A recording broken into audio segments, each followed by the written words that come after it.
Bueno, la charla de hoy, el título dice la transformación de un espacio del trasaltar de la capital moderna en la capital de Burgos en la Edad Moderna. Lo que vamos a tratar es de ver la configuración de lo que es el espacio del trasaltar, pero algo más que la configuración espacial, es explicar el por qué este trasaltar, qué significado tiene y de alguna manera pues cómo se ha ido transformando. Bueno, la primera imagen ya un poco alude al propósito de esta conferencia. Realmente lo que también he querido acompañar todo ello con imágenes de diferentes momentos históricos. Evidentemente, el grabado de Genaro Pérez Villamil que hay sobre el trasaltar en la época romántica nos da una visión de la importancia que ha tenido este espacio dentro de la Catedral de Burgos.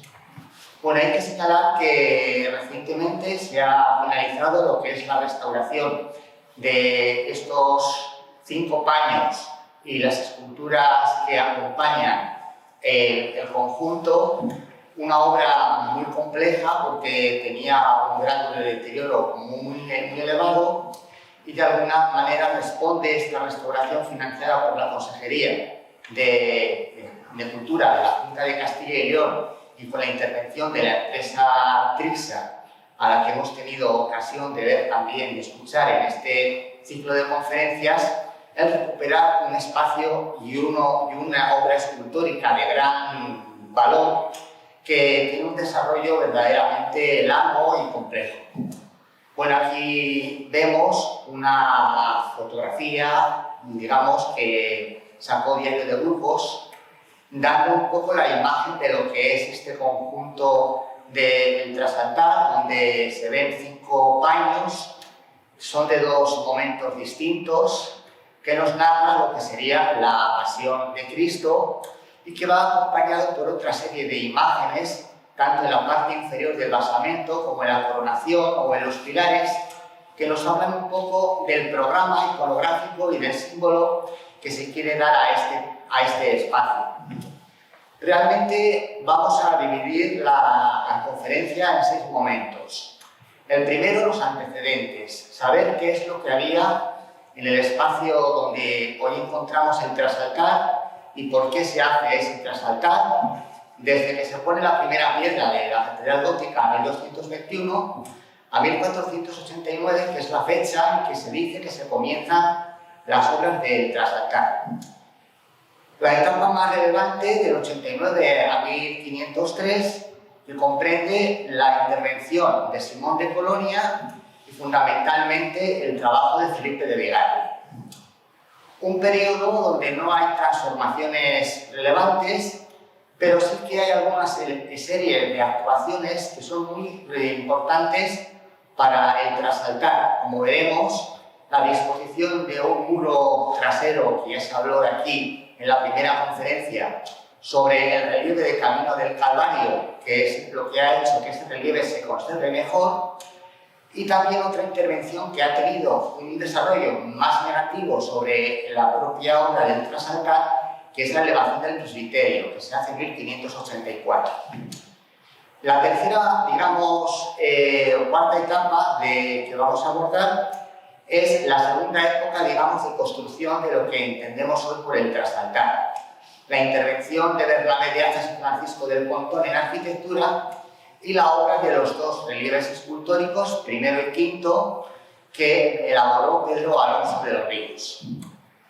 Existe una etapa posterior, que es la de 1703-1706, que es un proyecto de reforma que no se llevó a cabo, pero que pretendía disponer 2 nuevos espacios de escultura en torno al retablo mayor, detrás justo de donde se encuentran los relieves de la oración en el huerto y el relieve de la ascensión. Y fue algo que ya estaba programado en la anterior etapa, pero no se llevó a cabo por falta de dinero. Y una última etapa dentro de la Edad Moderna, que sería la intervención en el altar mayor y las restauraciones que se hicieron en el siglo XVIII, que son muy evidentes y hoy han quedado de manifiesto en algunas de las piezas escultóricas que elaboró Felipe de Vigario. Bueno, hay que decir que si el trasaltar es una obra verdaderamente relevante, esto nos lo va diciendo pues la utilización, digamos, la representación del espacio que tiene el trasaltar, sobre todo en un momento muy importante como es el siglo XIX, donde ese espacio que se encuentra en la girola entre la capilla del Condestable y la trasera del altar mayor se le considera como uno de los espacios más relevantes, y tanto muchos grabadores que vienen a Burgos, ya he puesto antes la obra de Genaro Pérez Villamil, como este grabado de Pannemanker, pues nos representan, digamos, la importancia escultórica que tiene este espacio o ámbito. Aquí vemos otro grabado, otro dibujo del inglés Lord Waring. Es un dibujo además muy interesante, porque si los otros que hemos visto antes suelen ser unos dibujos bastante edulcorados, cambiados, reformados, Burden Waring nos dice cómo se encuentra la realidad física del trasaltar. Y esto nos sirve también, este tipo de grabado, para comprobar en qué estado de conservación se encontraba en 1852. Podemos ver que en 1852 la situación del relieve, este es el de la Constitución, se encontraba en un estado bastante bueno, no había prácticamente o no se refleja ningún tipo de daño. Los daños principales, como vamos a ver, se encontraban en aquel momento en la zona del basamento zócalo. Un grabado también del siglo XIX, de finales del XIX, de Antonio Hebert, que aquí nos habla de un relieve moderno, de la ascensión. También es una parte, digamos, que tenemos que entender que se realiza, no podemos entender el primer y el quinto relieve de manera independiente, ni tampoco como complemento de los otros tres de Bigarny, sino con una reforma mucho más elevada, que es la que se hará en la propia capilla mayor, con la colocación de las rejas, con la colocación de ese pedestal de jaspe, es decir, es una obra, digamos, de gran envergadura. Y como elemento histórico verdaderamente relevante, la fotografía. La fotografía porque nos da una dimensión muy importante de lo que son estos paños, y también porque a través de esta fotografía, que yo sé que se ha utilizado como documentación gráfica en el proceso de restauración, nos permite ver el estado en que se encontraba el trasaltar en algunos momentos históricos. La primera de ellas es de Jean Logan, es un fotógrafo francés que también se establece en España, que recorre prácticamente todo el territorio español, fundamentalmente para representar el patrimonio. Y aunque la fotografía se centre más en la visión del relieve de la ascensión, a mí me interesa colocar esta fotografía porque nos da un poco la idea de cómo se encontraba el último relieve, el relieve de la resurrección, del descendimiento de la resurrección. Si os fijáis, en él se ve todavía la figura del soldado que estaba en la parte inferior de la figura de Cristo, una figura que hoy está totalmente desaparecida. Es decir, en 1880 el relieve se encontraba en una situación de conservación bastante notable y de alguna manera pues, tiene un interés muy relevante.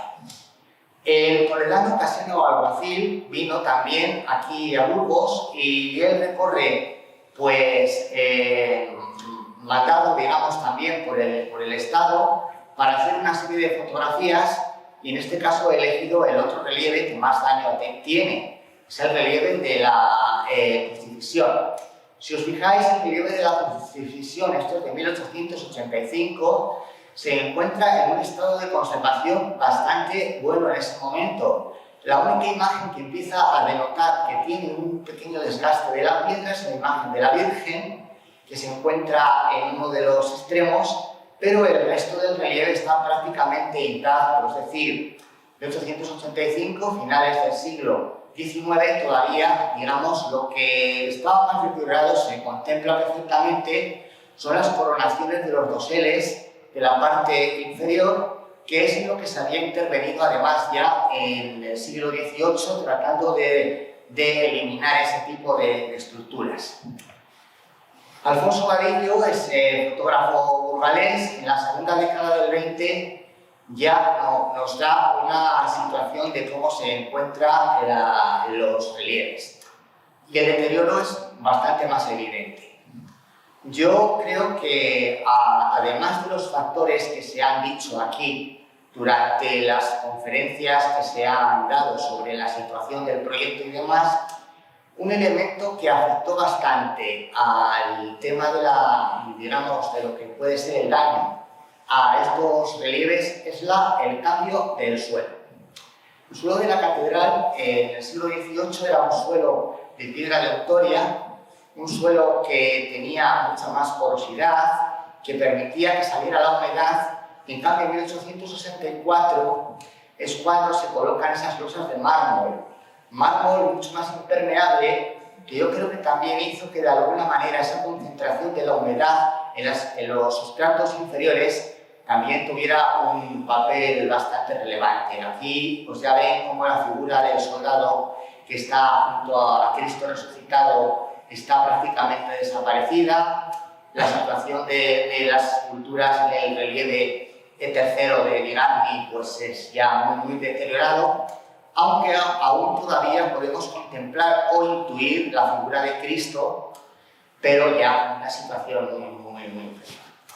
Bueno, el interés por la girola y por estos relieves, de alguna manera, pues también se ha considerado en algunos artistas contemporáneos, y uno de los que tiene un ciclo de pintura sobre la catedral es José Mestres Cabanes, y en uno de estos cuadros a mí me parecen muy bonitos, aunque a lo mejor son con un sentido decorativo, como él era también decorador, trabajaba en Barcelona, en la Ópera de Barcelona, pues nos habla un poco de la dimensión estética de lo que es este espacio, donde aparecen varios canónigos, aparece el público y donde se ve pues, aquí ha reflejado lo que sería el quinto de los relieves de la ascensión. Bueno, realmente el valor del trasaltar es muy antiguo. Quizás el comentario más antiguo de los que he visto sobre el trasaltar aparece en un texto de 1592.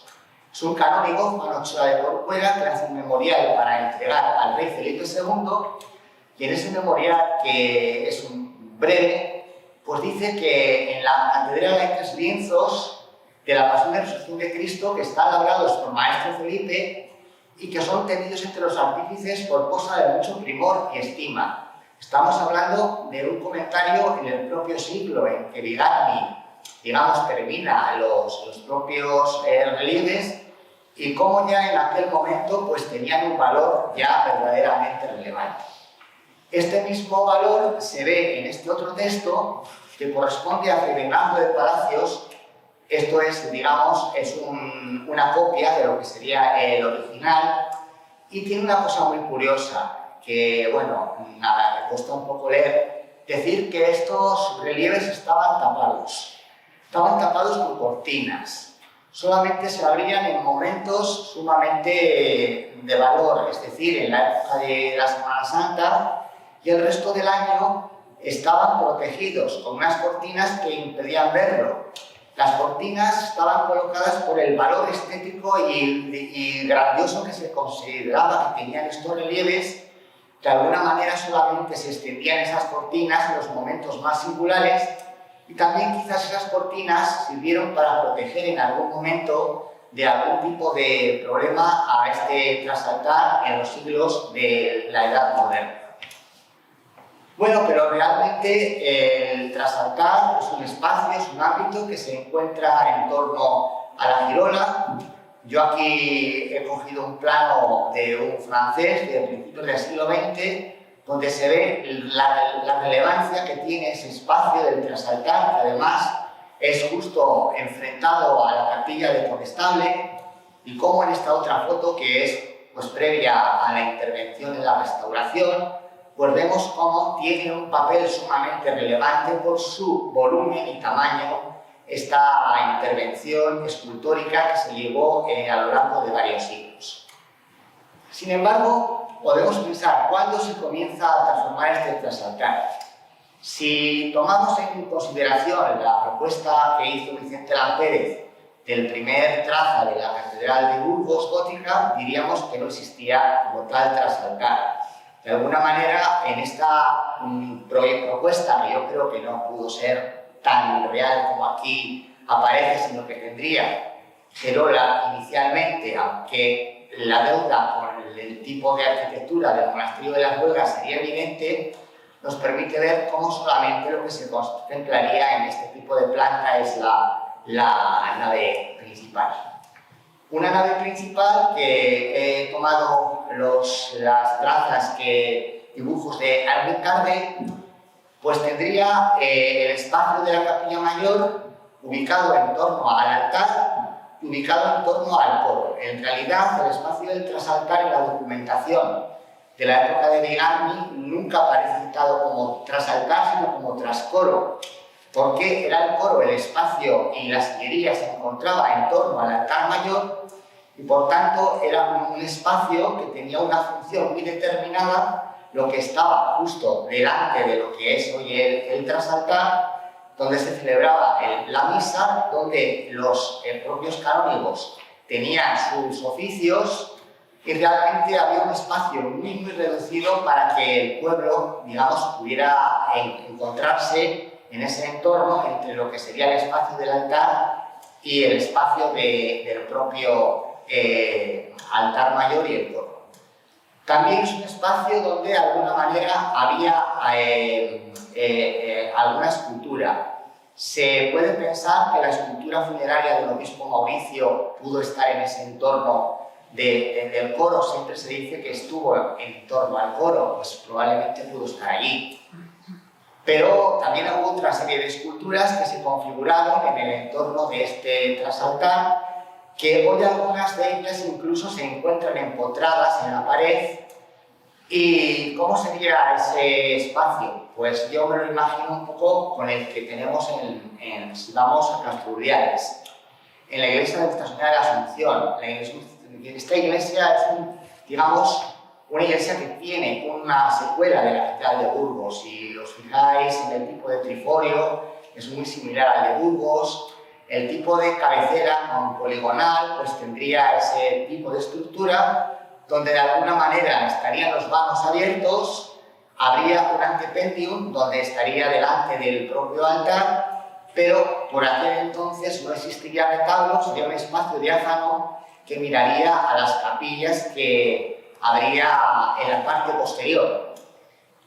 Y mirando la documentación de archivos, sí que sabemos que el propio altar mayor tenía unas pequeñas gradas, es decir, sí que existía una elevación, pero una elevación que no era tan grande como la que se hará en el siglo XVI y por lo tanto de alguna manera pues permitía perfectamente colocar en ese espacio algunas cosas. ¿Qué es lo que queda de ese momento? Pues queda muy poquito porque claro, todo se transformó.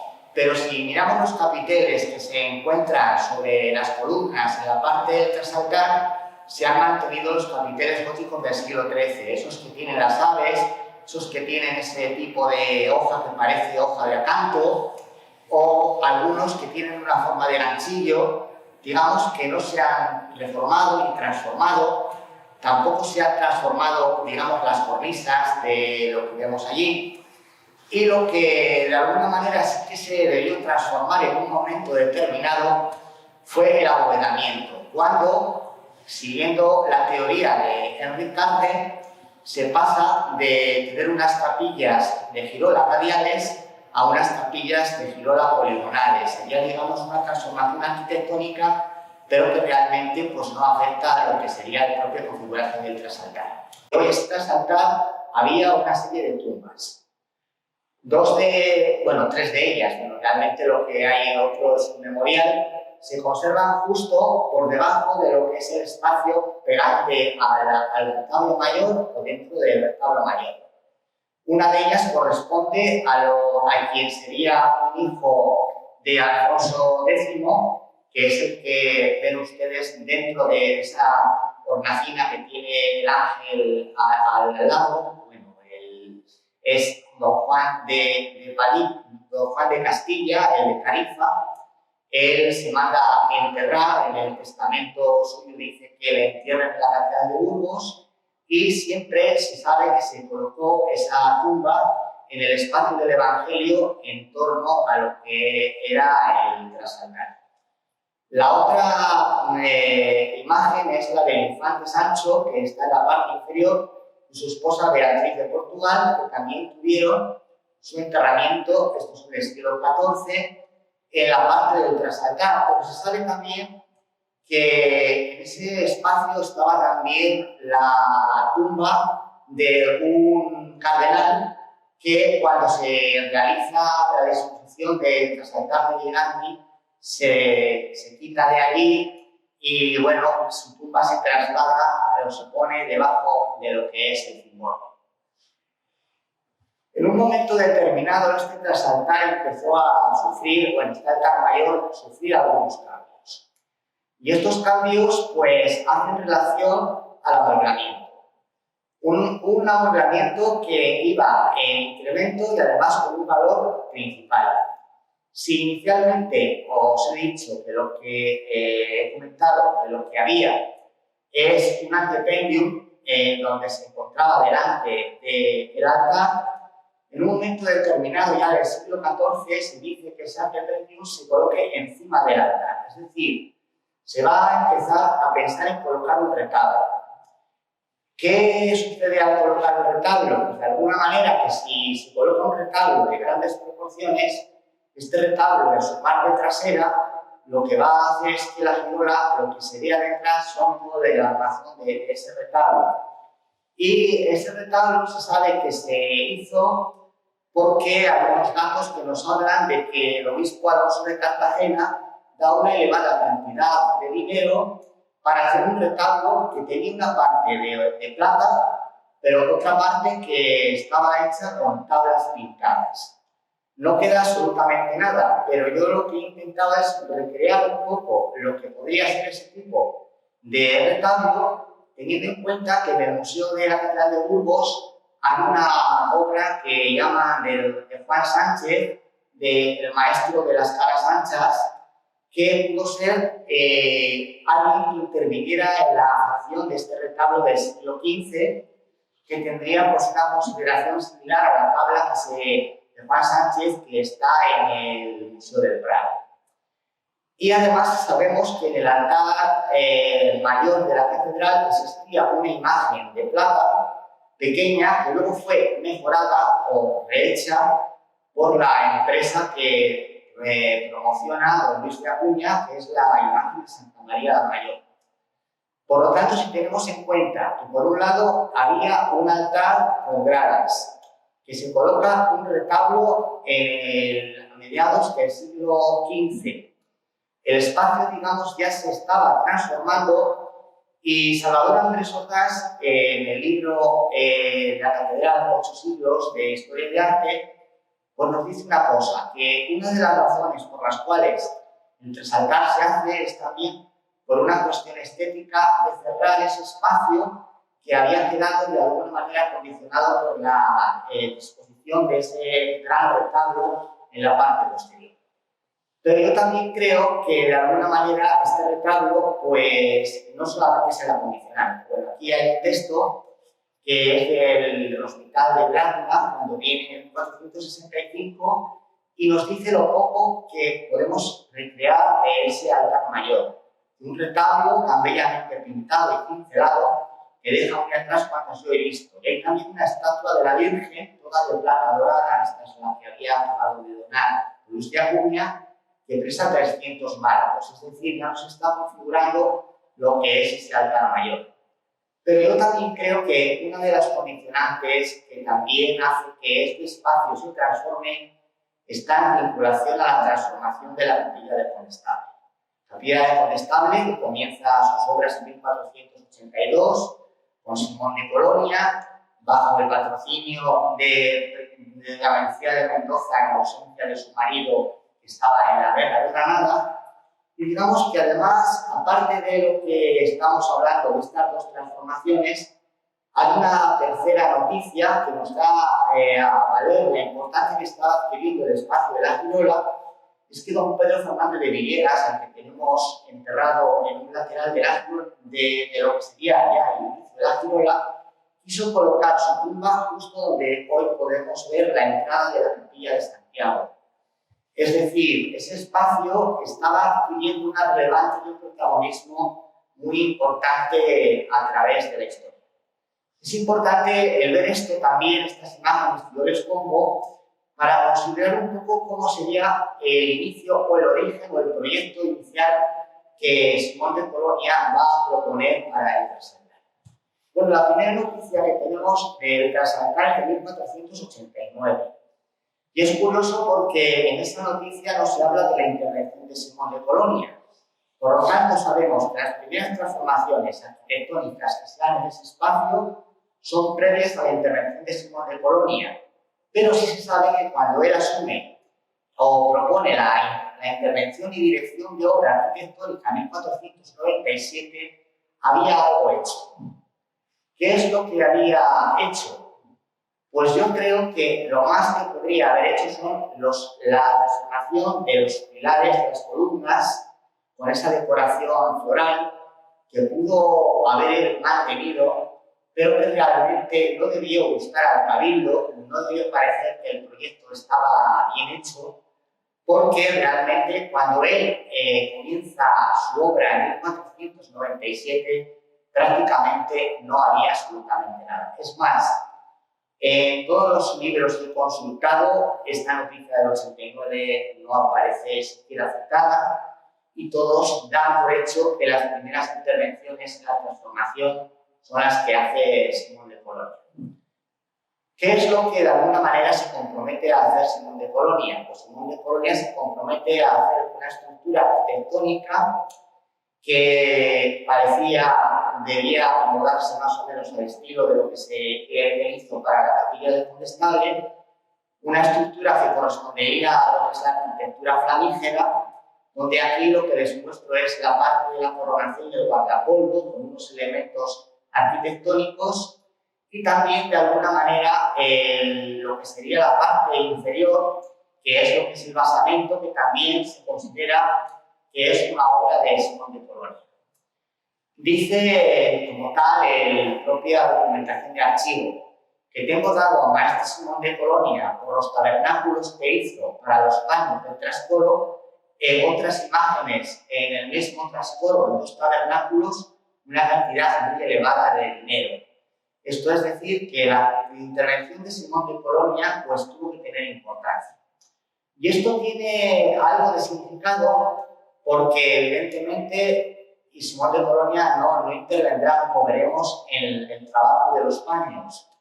Pero yo lo tengo muy claro que alguna de las obras escultóricas que está en la coronación pudiera haber sido hecha por el taller de Simón de Colonia, es decir, que cuando Bigarny tomara las propias riendas de esta obra, pues ya se encontrara con algún elemento esculpido, o por lo menos con las esculturas, aunque no sean las principales, y evidentemente si había hecho lo que son los tabernáculos, pues es probable que estos tabernáculos también tuvieran alguna decoración escultórica.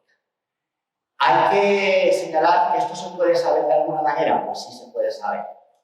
Porque la obra de Simón de Colonia está hecha, la primera que hizo, en piedra de Ortoria. Y sabemos que las obras que hizo Bigarny están hechas con piedra de Illescas.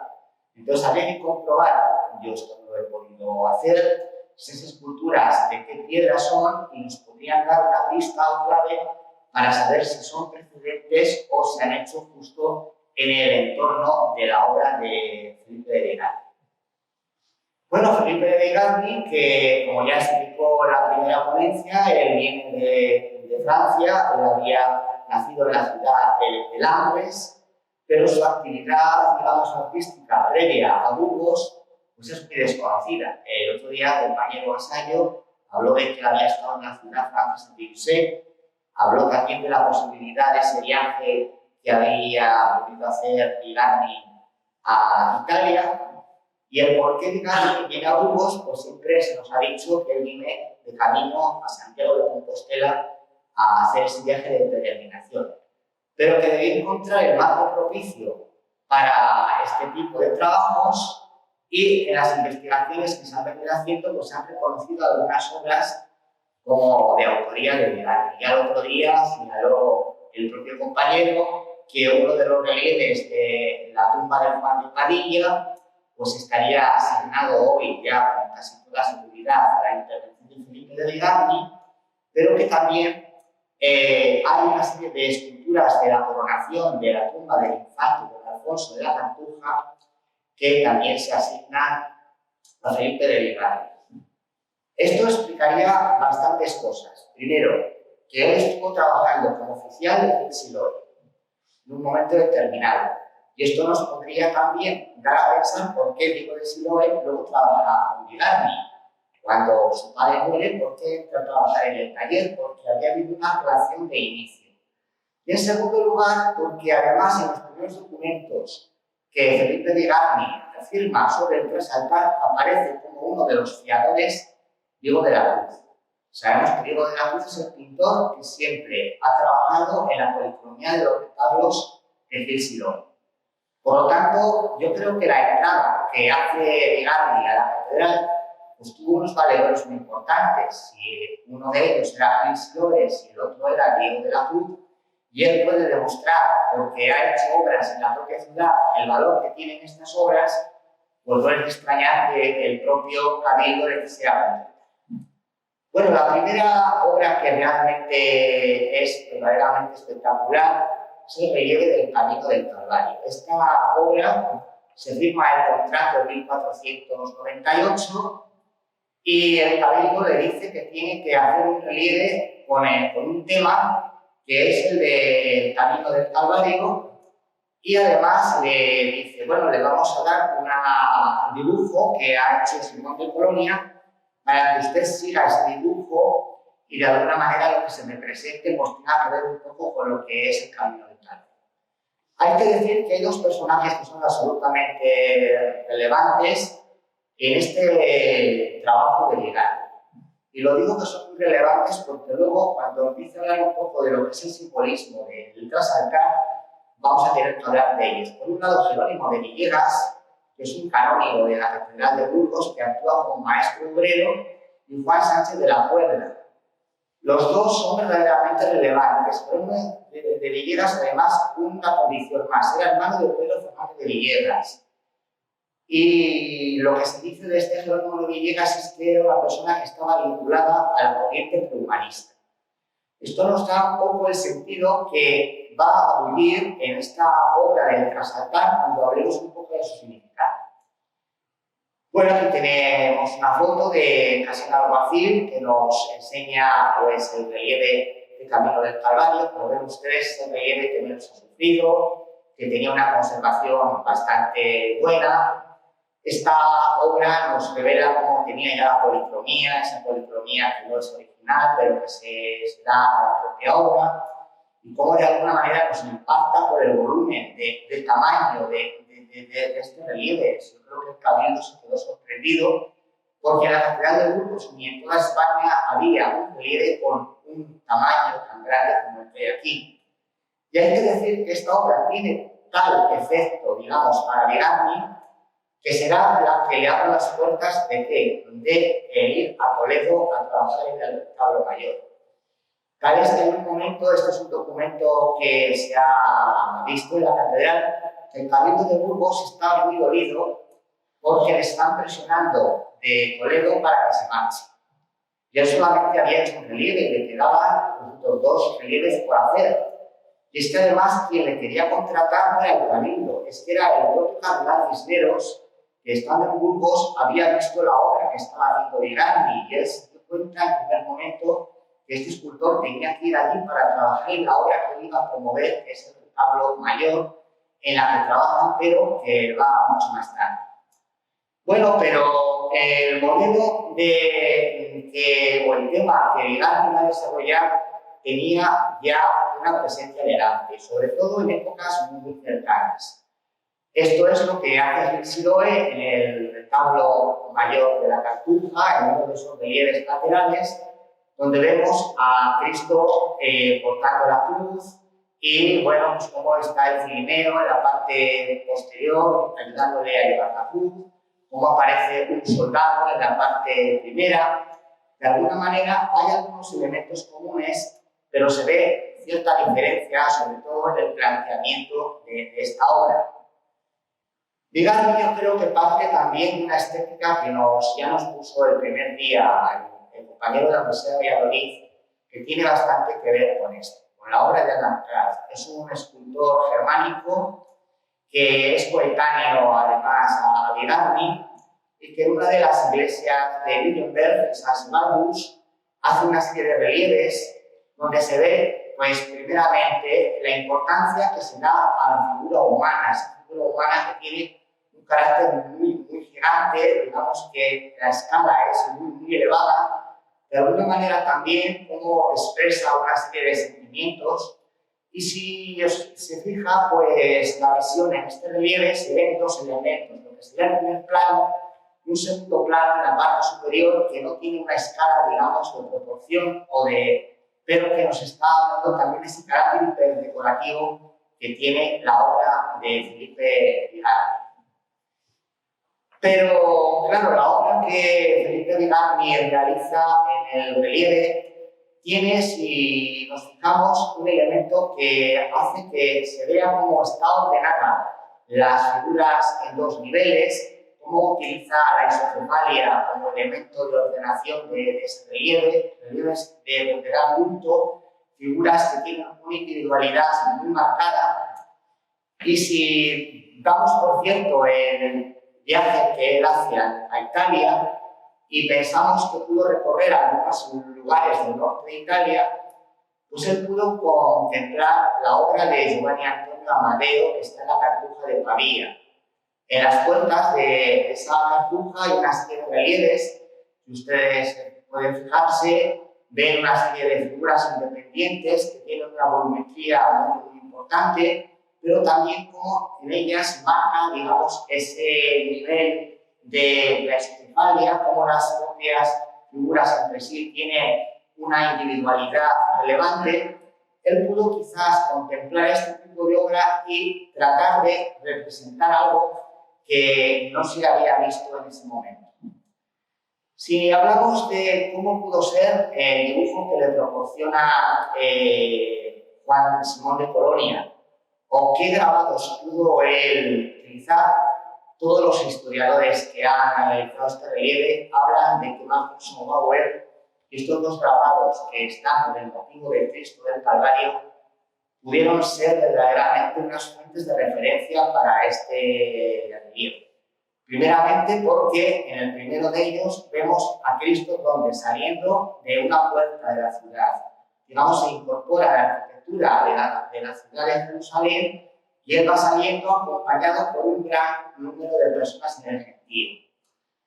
La aparición de un personaje que también está en el propio relieve de Bigarni, la Verónica. Es un personaje no canónico, pero de alguna manera está así marcado. Y en el segundo nos da la presencia de los caballos, de los personajes montados a caballo, que si ustedes se fijan, aparecen también en la salida de la ciudad, en el relieve de Felipe Bigarni. Por lo tanto, de alguna manera es algo que nosotros creemos con toda seguridad que él llegó a conocer. El grabado es de los dos son de en torno a 1480. Él podía tener una colección de dibujos o grabados que utilizó, no se sabe qué tipo de grabados. Y luego también un poco pues, algunos motivos iconográficos de personajes que nos puede haber utilizado Bigarni, que mantenían ese tipo de estructura más o menos similar. Esto se encuentra en Segovia, esto está en San Antonio del Real. Son unos retablos, hay tres en la propia configuración del claustro, están hechos en terracota, en pipa, y se dice que son donación de Enrique IV. Igual que Juan II o Isabel la Católica pues donan piezas a la Cartuja, él dona a esta fundación que está vinculada a su memoria, y de alguna manera pues nos están viendo cómo el modelo que aparece en este retablo, y esto lo hablé hablado varias veces con René, tiene algunas similitudes, desde la presencia de la puerta en la parte superior, la manera de configurar la imagen de Cristo con la cruz, con la persona del Cirineo en la parte posterior, o digamos como realmente lo que predomina aquí es la figura humana. Incluso, si se fijan, el guardapolvo tiene bastante que ver con esos modelos tardoflamígeros que nos están haciendo referencia a esto. ¿Qué quiere decir? Que había un sustrato común, es decir, que estas obras tienen un sustrato común, que Felipe Bigarny, aunque es un creador nato, tiene también una influencia bastante grande. Aquí les pongo otras dos obras que también se han puesto en relación con la inspiración de Bigarny. Una tabla del Camino del Calvario, que está hecha por un seguidor de Jean Panet, donde se ven sobre todo las figuras de las dos personas montadas a caballo, que aparecen justo antecediendo a la figura de Cristo, que está con la cruz a cuestas, o este relieve de Cristo Camino del Calvario que se encuentra en una obra escultórica de Troyes, en Francia, que también tiene la salida de esa puerta, y además se fija en un elemento más en común, la disposición en los laterales de esas figuras de dentro de esas chambranas. Es decir, es un sustrato que él había visto, pero que lo supera con bastante influencia. Incluso en una miniatura que está en el Museo Congrès de Chantilly se encuentra esta imagen que yo cuando la vi pues me vino a la memoria la propia configuración del rostro de Felipe, que hace de Cristo con la cruz, Felipe Bigarny. Es decir, son elementos que tienen en común. La contemporaneidad y, digamos, algunos elementos de Felipe Bigarny pudieron tener también su influencia. Este es el retablo de la Cartuja del Paular. En uno de los relieves, que son relieves en alabastro policromado, pues vemos cómo la figura de Cristo con la cruz a cuestas tiene alguna semejanza. Es muy probable que si esta obra se hace a principios del XVI y se atribuye en algunos sitios a algún autor de escuela burgalesa, si la obra de Bigarny estaba hecha, pudo tener alguna referencia. Hay un relieve, que yo lo he traído aquí en fotografía, que es el que está en la iglesia de Santa María de Aranda de Duero, que algunos dicen que el que lo esculpió tuvo en consideración la obra de Bigarny. ¿Es posible que sea así? Podría ser, pero también podemos pensar que ellos también trabajaban a través de fuentes grabadas comunes. Y luego Bigarny también incluye algunos elementos iconográficos que aparecen en grabados, como la tabla espinaria. Si se fijan en el relieve de aquí de la catedral, al poner la imagen de Cristo, en la parte inferior le colocan esa tabla espinaria, que era un instrumento de tortura, está justo en la parte baja, está atado con una cuerda, y que lo que trataba era de generar en el pie descalzo de Cristo por las llagas más profundas. Pues la utilización de la tabla espinaria en la iconografía de la época se ve ya en obras alemanas y francesas, digamos, estaba dentro de esa tradición flamenca que de alguna manera bulle en los relieves de Bigarny. Aquí les he traído una obra que es un speculum anime, es una miniatura donde aparece la figura de Cristo con la tabla espinaria, y luego es un grabado de una estilografía alemana donde también está la tabla espinaria. Digamos que Bigarny tiene una fuente de inspiración que mira en muchos casos hacia Flandes y mira también hacia Alemania, pero la configuración que tiene es distinta. Incluso la tabla espinaria la pudo conocer Bigarny de primera mano, ¿dónde? En el tríptico de Miraflores. Hombre, no creo que se inspirara en ello, porque se encuentra justo en una arquivolta de una de las imágenes de este tríptico que está en Berlín, pero nos demuestra cómo Roger van der Weyden es uno de los generadores de modelos más importantes que va a tener la pintura y la escultura, y Bigarny también va a ser deudor en algunas cosas de las imágenes de Roger van der Weyden. En cuanto a otros elementos de inspiración de este relieve, en la parte superior, pues se ve una ciudad donde aparece la Virgen y San Juan saliendo de una puerta, los ladrones que van a ser crucificados, y él también toma en consideración algunos otros elementos que ha conocido o va viendo. La imagen de la puerta que vemos aquí amurallada no tiene nada que ver con la otra que vamos a ver. Estaría más o menos inspirada en este tipo de puertas de ciudades francesas.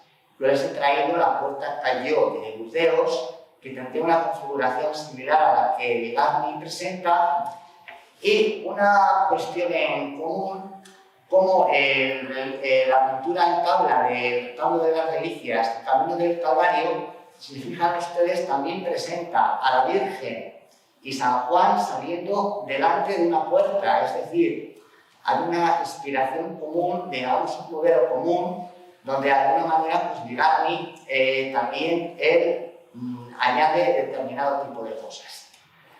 Pero si algo llama la atención en el relieve primero de Bigarny es la introducción de los elementos de grutescos en esa puerta renacentista, que es la primera puerta que se hace de esas características en España. Esto ya lo señaló Santiago Sebastián. ¿De dónde toma la inspiración Bigarny? De su viaje a Italia, de grabados.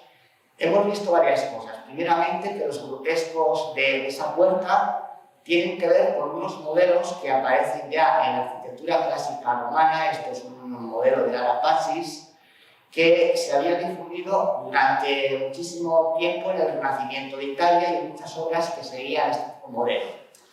Y como en el friso de la puerta que él hace, coloca una serie de imágenes de putis. Bueno, pues esto sí que puede ser una inspiración totalmente italiana, y donde lo pudo ver pues en la obra de Condottiero Coleoni de Antonio Amadeo en Bérgamo, o en algunos frisos que él vio en la Cartuja de Pavía si es que hizo ese viaje a Italia. De alguna manera, si comprobamos lo que sería el pilar, digamos, de esta puerta de entrada, pues tiene bastante que ver con este labrado de romano, de la antigüedad romana. Se ve que la inspiración es muy próxima, y como la disposición en ese friso de los putti, pues también tiene bastante que ver con este tipo de modelos que utiliza Italia. ¿Por qué introduce esto él? Pues realmente, seguramente esto es porque él lo conocía, que tuviera fuentes grabadas, porque es muy difícil que en el propio dibujo que le dio Simón de Colonia, no estoy convencido de que no, ni siquiera existía la puerta, probablemente, y lo que se va a reflejar es ese tipo de cuestiones. Y luego, como veremos, además introduce no solamente elementos ornamentales y decorativos, sino elementos de carácter iconográfico que están vinculados al Renacimiento, como la aparición de la figura de Hércules en dos relieves pequeñitos que están por encima, en ese lado que está por encima del capitel, donde está Hércules y Anteo y el león de Nemea, que nos están hablando de la introducción de un elemento del humanismo en este propio relieve. Pero Bigarny hizo más cosas, y a Bigarny se le documenta también como autor de los 4 apóstoles que están justo debajo de ese relieve. Son unas esculturas de gran valor, monumentales, además se encontraban en bastante buen estado cuando se ha hecho la última restauración. Son figuras de gran tamaño y por las que se le paga una cantidad no desdeñable.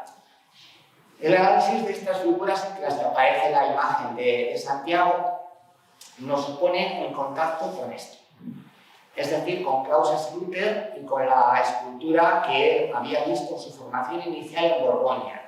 Si se fijan ustedes, son figuras de bastante volumetría, profundidad, no tienen nada que ver con las figuras de Simón de Colonia y con su escuela, no tienen que ver tampoco con el de Giovanni Antonio Amadeo. Lo que tiene que ver es esta formación de estas esculturas que están hechas con piedra de Bieliesta, con esa formación inicial que él pudo contemplar. Él no sería discípulo de Sluter, pero sí de algunos de los artistas que están trabajando en el entorno de Claus Sluter en el propio Dijon, en la corte de Borgoña.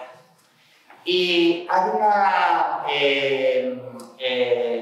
documento en el que dice que hecho este primer relieve, pues en el año 1499, pues don Jerónimo de Villegas y Juan Sánchez, Jerónimo de Villegas y Juan Sánchez le encargan otros 2 pares del tesoro. Y vieron que eran tan contentos los propios canónigos que le encargan 2 y ya le dicen lo que tiene que tener como motivo. En el primero, una escultura de Cristo en la cruz con los ladrones, y en el segundo, que además acompañada por la Virgen, y luego en el segundo, pues, un relieve con el sepulcro y las Marías. Lo que pasa es que este tema él lo va a completar con la resurrección que en principio no estaba contemplada. Bueno, aquí vemos algunas fotografías. Esta es una verdaderamente preciosa, estereoscópica, de Eustaquio Villanueva, desde 1918 al 29, donde vemos el estado en que se encontraba en ese momento el relieve de la crucifixión, que ya empezaba a tener algunos deterioros, sobre todo en la figura de la Virgen, pero todavía estaba en buen estado, y sin embargo vemos como las chambranas inferiores estaban totalmente destrozadas, tenían una estructura que se reconoce, y es de alguna manera en lo que se ha intervenido con bastante acierto, rehaciendo algunas de ellas. La Casa Moreno de Madrid también viene aquí a Burgos y realiza pues, este tipo de fotografías sobre el segundo de los relieves, que es el del descendimiento y la resurrección. Todavía esta obra, que está hecha a principios del siglo XX, si se fijan, pues tiene todavía bastantes elementos de volumen de las imágenes, aunque han perdido la configuración, como la figura del soldado, la figura de Cristo. Todavía se le reconoce a Cristo en cierta manera, pero ya el problema de humedades es muy evidente.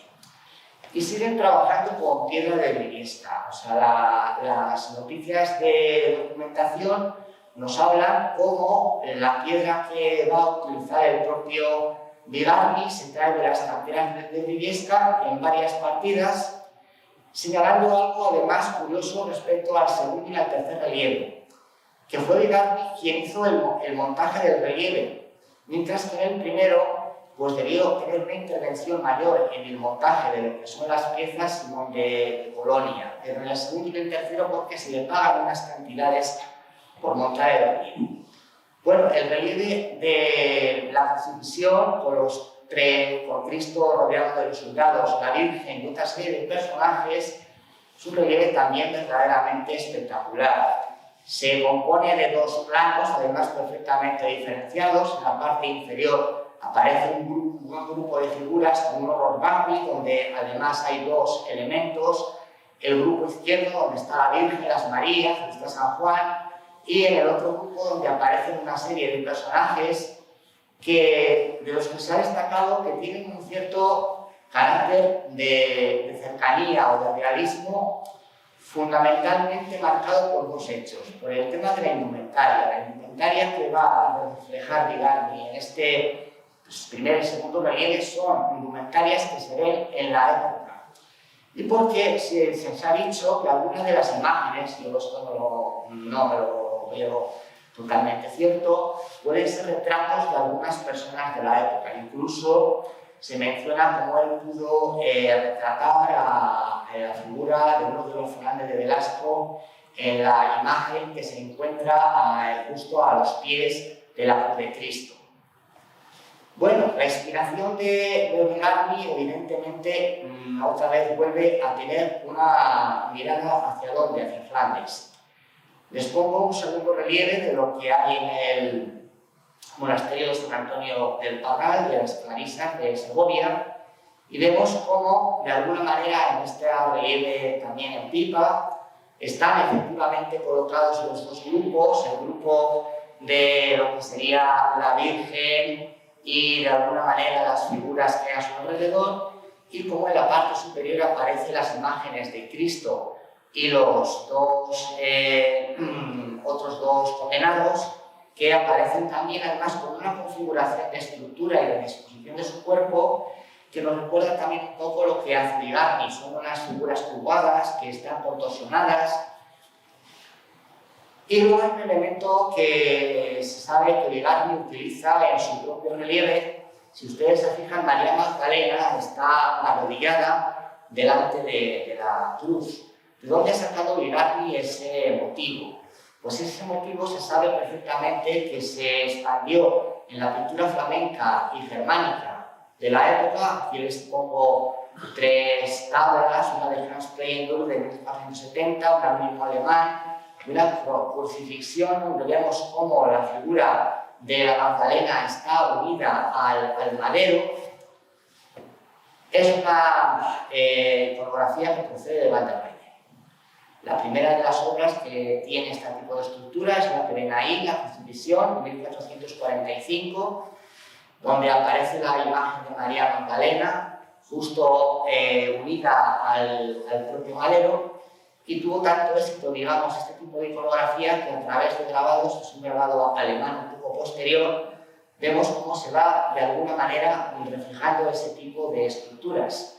Este grabado alemán muestra también cómo ya se van diferenciando los dos grupos, el grupo donde está la Virgen con San Juan y los otros personajes, en María de Salomé, y cómo al que sería la derecha nuestra, pues vemos a los soldados que están rodeando a la figura de Cristo, que también tiene una configuración similar en cuanto a la estructura al que hace Felipe de Bigarny, con ese peritoneo que tiene en uno de los laterales, la tela que está movida por el viento. Pero evidentemente la finalización no tiene nada que ver con ese tipo de imagen.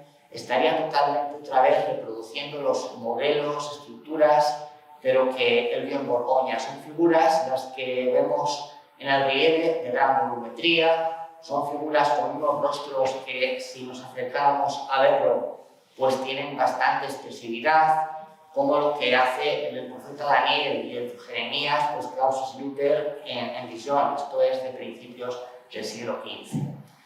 Y en el piso superior, lo que Bigarny pone detrás justo de lo que es las imágenes de Cristo y los ladrones, es una ciudad y un espacio de bosque con unos elementos de estructuras arquitectónicas muy flamencas.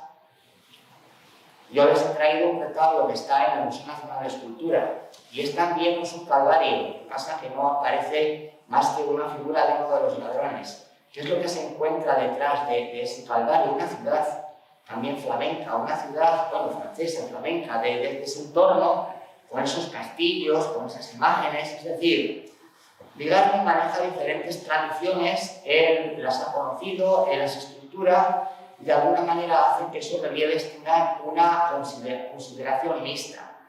Algunos de los autores que han estudiado el segundo relieve dicen que es más tradicional el segundo que el primero. El primero, yo creo que dio todo de pecho. Si querían contratar, tuvo que hacer lo máximo, y en este segundo relieve pues tiene una menor, digamos, innovación.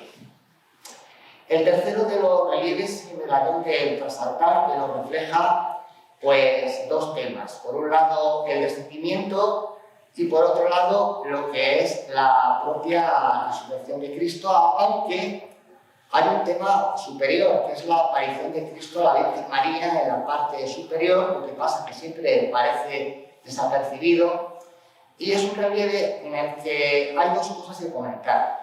Primeramente, que responde a una agregación de temas. Por un lado, el descendimiento, que era lo que le habían contratado junto con la deposición que no se hace en el sepulcro, la incorporación de la resurrección de Cristo en el relieve, y luego cómo además se dice que este relieve no lo hizo solo. Yo también creo que tanto en el segundo como en el tercer relieve tiene intervención de oficiales que trabajan en su taller. Y ya se empieza a saber algún nombre. Lo que pasa que, claro, nombres que no aparecen con detrás tras altar. Aparecen pagos en la Catedral de Burgos, aparecen pagos en otras obras, son muy coetáneas. Yo creo que Jan Bigarny, cuando se establece y le hacen en un segundo o tercer encargo, él trabaja acompañado por una serie de personajes. Bueno, aquí vemos una fototipia a principios del siglo XX y esto es lo que tenemos hoy.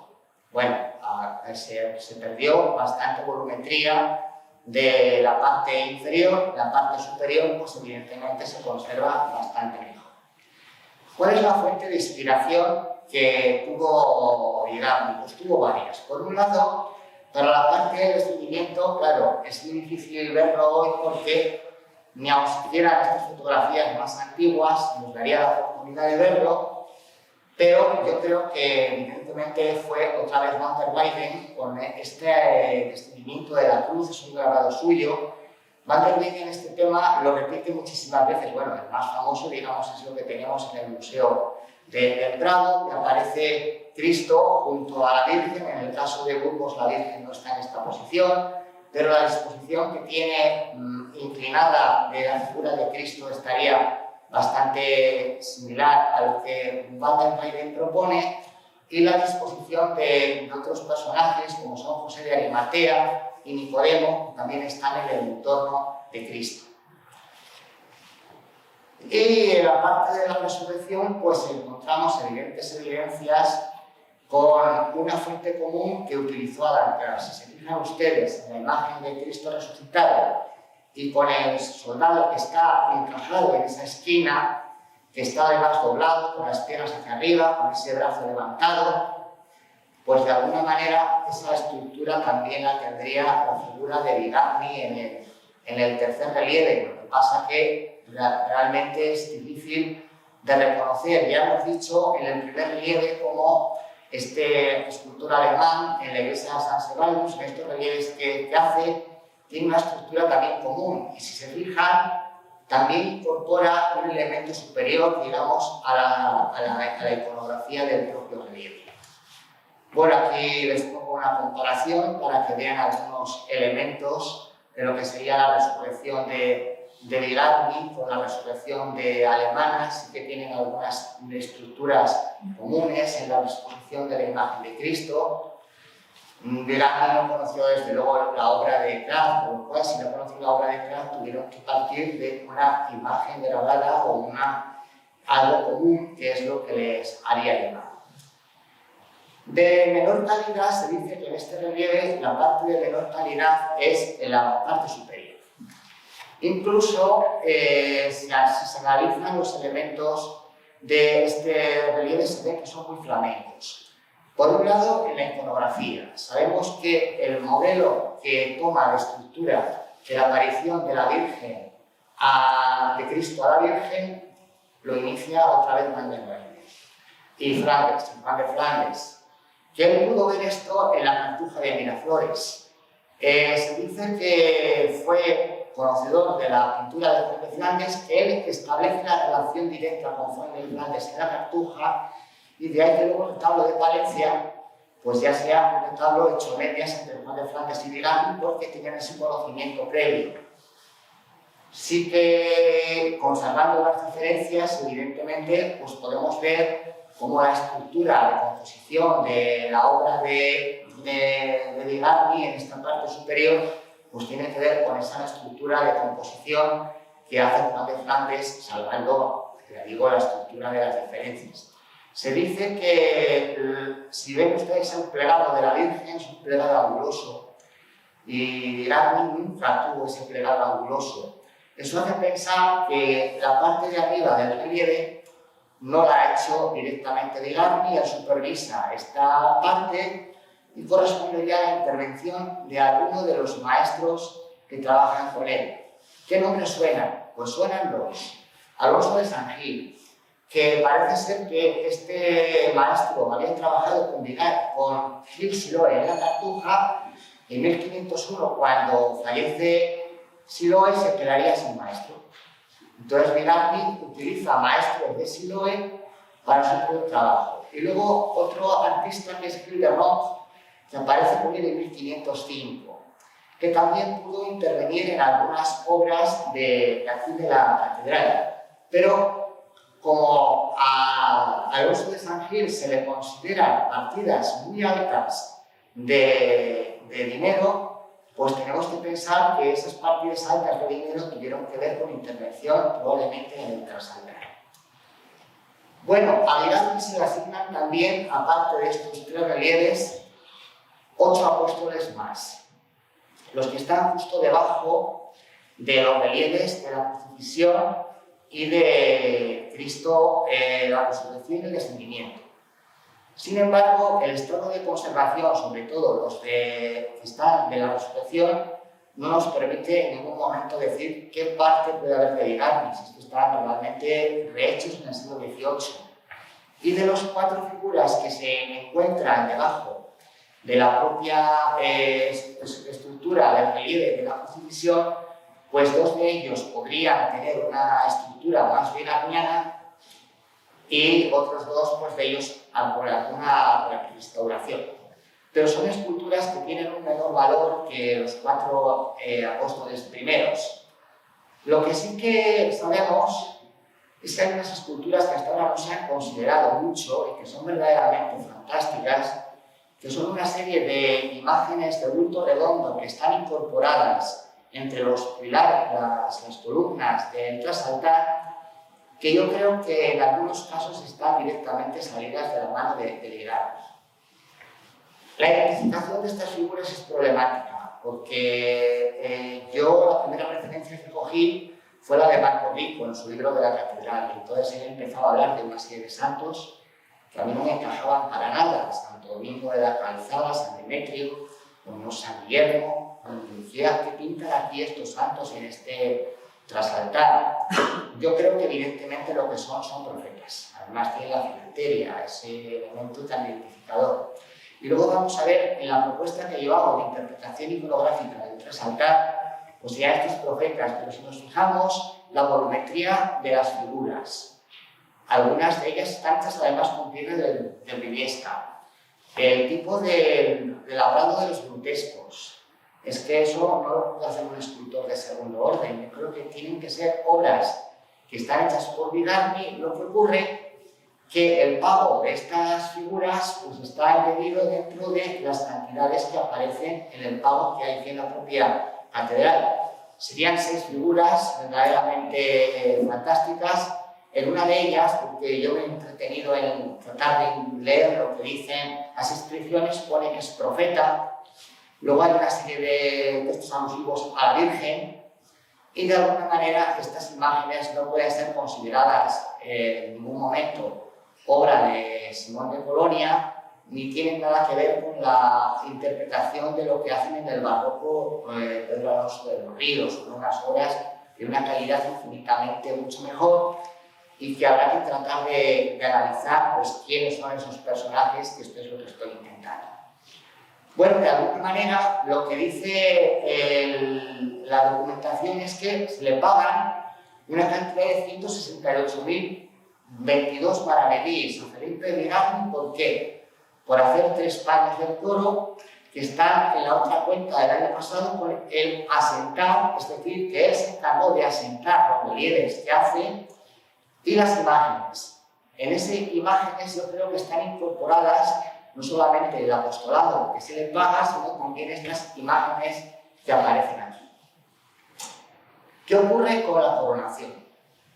La coronación, evidentemente, arquitectónicamente la relacionamos, las 3 coronaciones, con la ejecución de Simón de Colonia. Porque además sabemos que Simón de Colonia, a partir de lo que él hace en 1499, él sigue siendo el veedor, digamos, o el artista al que le configura la realización del seguimiento de las obras de Felipe de Ligarni.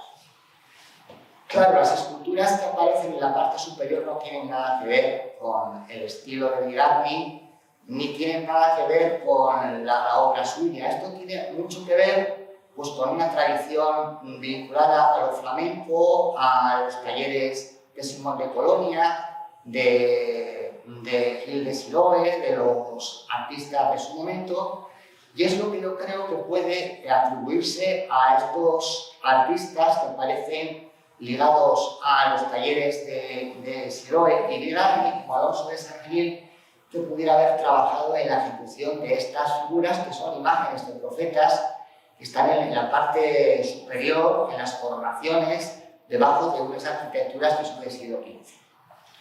Bueno, y por último, el simbolismo de estos 3 relieves.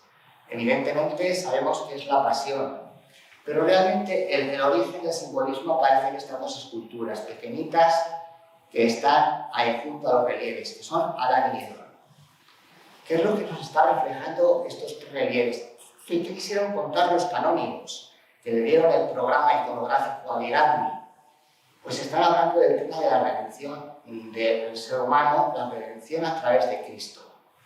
¿Y de qué le redimen? Del pecado original, de Adán y Eva. Adán y Eva, que son las dos figuras que aparecen en inicio pequeñitas, colocadas bajo el primero de los doseles, al lado del primero de los relieves, y que inician la prefiguración de la venida de Cristo. Venida de Cristo, que ¿quién la anuncia? Los profetas. Sabemos que los profetas del Antiguo Testamento prefiguran a través de los textos suyos la llegada del Mesías. Y esos 6 profetas que aparecen en el torno de los relieves, pero además en la coronación, nos están haciendo ver que Cristo, que ha sido enviado para salvar a ese hombre, de alguna manera ellos lo han anunciado y lo están anunciando. Y ese Cristo se le compara con ¿quién? Con Hércules. De dentro digamos, de la concepción de Hércules, Hércules es de quién? Es un hijo de un dios inmortal. Cristo es hijo de Dios y de una mortal, que es la Virgen María.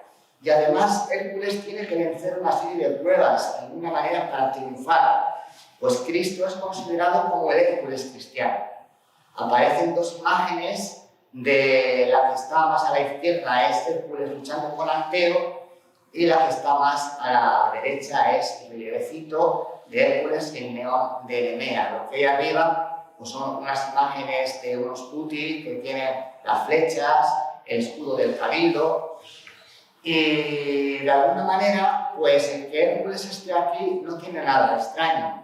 Es que justamente en 1499 se publica en la imprenta de Juan de Burgos las 12 trabajos de Hércules. Es decir, que Burgos estaba en ese momento preparado para que la figura de Hércules apareciera en esos relieves, porque el humanismo ya estaba entrando en esa propia ciudad. Aquí les he traído las 2 silografías, la que habla del episodio del león de Nemea y la lucha de Hércules con el gigante Anteo. Bueno, que son estrictamente coetáneas al relieve que él hace en la propia catedral, por lo cual no nos tenemos que extrañar de que este elemento estuviera en medio. Y fundamentalmente, claro, ¿cómo se consigue el vencer el pecado? Pues a través de ese sacrificio de Cristo, que aparece en esos 3, digamos, motivos, que son los relieves del camino del Calvario, la crucifixión y lo que al final se incorpora, que es el elemento de la resurrección o el triunfo de Cristo, pues sobre el pecado. Pero esto no es nada que no se haya visto antes, porque ya aparece en otras obras antecedentes. Hoy les he traído 2. Estas son unas pinturas que están en el Museo de Navarra, pertenecen al siglo XIV, de un pintor, Juan Oliver, donde aparece la pasión, y lo que hay alrededor de la pasión son las imágenes de los profetas que están anunciando lo que se va a contar en esa pasión. Y el segundo es unas tablas de Bernard Van Orley. También está una tabla que está en la capilla de Granada de Isabel la Católica, donde si ustedes se fijan son las mismas escenas que aparecen en la propia catedral de Burgos. Bueno, la oración del huerto se le puso después, pero las figuras que aparecen debajo de esas chambranas son figuras de profetas. Es decir, este sistema iconográfico que le dieron a Viragni, de alguna manera tenía un sustento en una raíz medieval, pero a la que se va a unir el componente del humanismo de la figura de Hércules. Bueno, aquí les vuelvo a señalar el mismo texto que les he puesto antes, como aquella obra le dejar sorprendidos no solamente a los burgaleses, sino a todos los españoles que la visitaron, y de alguna manera fue un detonante pues, para que la obra de Viragni se expandiera por Palencia, por Salamanca, fuera a Granada, y de alguna manera él demostró que tenía unas capacidades que no existían en otros escultores de la época. Pero hemos dicho que el trasaltar tiene otros elementos posteriores. Bueno, en el siglo XVI se hizo una transformación leve de lo que es el entorno del trasaltar en la primera mitad. Yo les he traído este plano del proyecto de Carlos Sanz Velasco, donde se ve justo donde está el relieve del Camino del Calvario, hay un grosor mayor detrás. Es el muro ese de piedra, que es ya explicó él por qué se colocó, porque de alguna manera se tambaleaba el propio relieve y se tuvo que reforzar lo que era la estructura de ese relieve. Y luego les he traído unas trazas que se conservan en el archivo de la catedral de una reforma que no se llevó a cabo del presbiterio en 1604, pero para que vean un poco cómo era la elevación de ese presbiterio. Cuando se hace el retablo mayor, en 1584, se le paga a Juan Esquivel por la reforma de los escalones del presbiterio. Esto va a tener una consecuencia fatídica para la conservación del trasaltar, porque la elevación de este presbiterio va a conllevar el que se tenga que introducir rellenos en el interior de ese presbiterio más elevado. ¿Que por qué se eleva? Pues porque se va a hacer un nuevo retablo. Estaba en vinculación con la disposición del retablo que van a empezar Rodrigo y Martín de la Haya, y de alguna manera eso va a cambiar mucho la situación, digamos, de estructuración y de circunstancia que va a tener el propio trasaltar. La segunda etapa de reforma es la del siglo XVII y viene fundamentada por una donación. La donación de don Enrique de Peralta y Cárdenas. Él es un arzobispo que viene primeramente de Palencia, pertenece a un linaje noble de la nobleza de Madrid, y esto se puede ver perfectamente en su acabamiento en la capilla de San Enrique, en bronce, es una obra verdaderamente muy meritoria. Pues cuando él construye la capilla, tiene que destruir para ello el relicario. Le ofrece al cabildo la posibilidad de hacer un nuevo relicario, pero cuando el cabildo va a buscar un sitio no encuentra dónde. Todo tenía dificultades. Si lo llevan a la capilla de Santiago, tienen que desplazar a la capilla de Santiago. Si lo van a poner en otro entorno de la catedral, en la capilla del Cristo, no puede ser. Y entonces, pues él, diciendo que no se va a poder ejecutar el relicario, le ofrece al cabildo hacer una reforma en la capilla mayor del trasaltar. Y esto se va a llevar a cabo en 1677, es el comienzo de la obra, cuando se reúne el propio arzobispo con Bernabé de Azas y luego con Francisco de Pontón. Le dice a Bernabé de Azas, al que le conocía porque le había construido su propia capilla, que quería hacer una reforma de los costados y le preguntaba cómo hacerlo. Si de alguna manera hacerlo como los costados del trascoro, ciegos, y poner aquí unas puertas, como lo que hay, unas pinturas, o hacer una rejería y colocar dos historias que tendrían que imitar a las otras. La verdad es que al pobre Pedro... El segundo de los relieves que se le encarga a Pedro Alonso de los Ríos es la ascensión. Y aquí vemos también las fuentes grabadas, que son las que utiliza, de alguna manera son grabados sobre breviarios flamencos del siglo XVII. Pero este tipo de gente hace lo que son el apostolado inferior, en este caso los apóstoles que quedaban, y también va a hacer algunos de los relieves en las esculturas que hay en la parte superior. Hay un cambio en la tipología de obra porque realmente aquí no son profetas, aquí lo que tenemos son figuras de santos de la diócesis de Burgos, y ven cómo también se retallan las propias columnas de esta obra. Se hacen también esculturas de pequeño tamaño para la parte superior del relieve, y de alguna manera pues lo que se está haciendo es completar ese propio sistema iconográfico, simplemente cambiando lo que sería el propósito. Aquí vemos cómo el Concilio de Trento y de alguna manera dar pie al papel de los santos locales tiene una importancia muy grande. Bueno, en el propio siglo XVIII se va a completar, o se intenta completar lo que faltaba, y también se utiliza otro dinero del arzobispo, de Juan Fernández de Isla.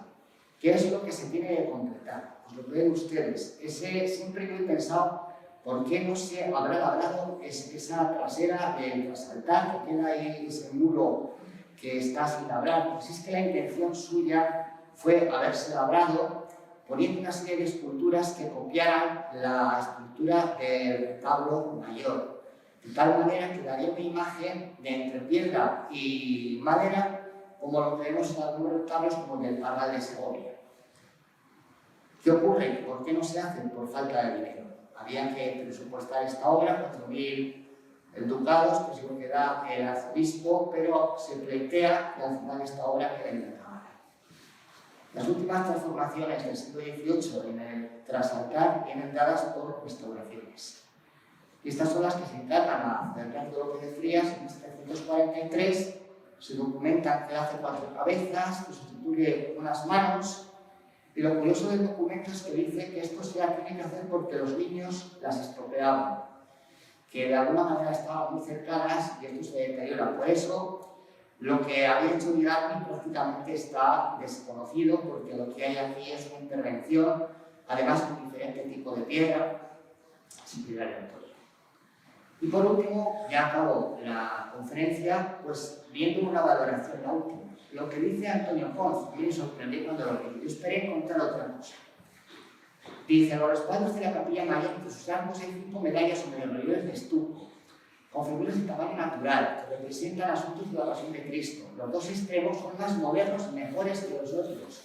O sea, lo único que le he escuchado decir que le gusta más la obra de Pedro Alonso de los Ríos que la de Antonio Pons. Bueno, de alguna manera esto viene a revelar de alguna manera la importancia de este conjunto escultórico y cómo es uno de los elementos clave para entender lo que es el espacio también de la Catedral de Lourdes. Gracias.